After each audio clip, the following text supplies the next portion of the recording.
I think that if you are stuck, right, because we feel stuck a lot of times in different ways. It don't have to be related to work. It can be a relationship. It can just feel like you can't get out of patterns or cycles that you feel like keep repeating. And so I always encourage people that you should talk to somebody. It doesn't always have to be a professional. You can also talk to friends and family, because a lot of times we spend so much time in our head that we don't realize that everything that's bothering us, every feeling that's being created, every bit of anger is kind of like we're feeding it, because we're only in there bouncing stuff around our own head. So I encourage people to get out their head sometimes and bring other people in.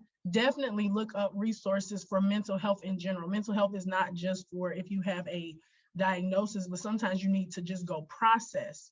Psychologytoday.com, you type in a zip code or a city, you can find any therapist anywhere.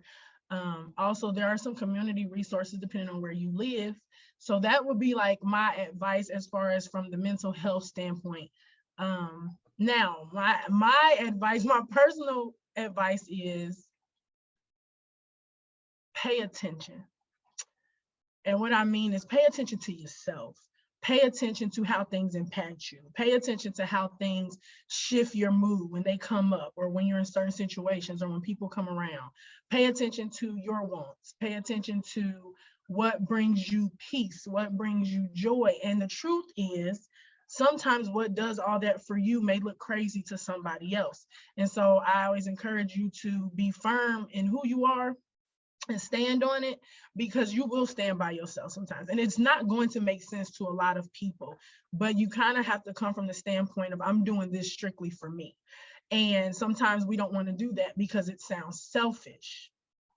And to some other people, it may be selfish, but I'm a firm believer that if everybody around you is happy and content with everything you're doing, every decision you make, then you're probably the one that's suffering.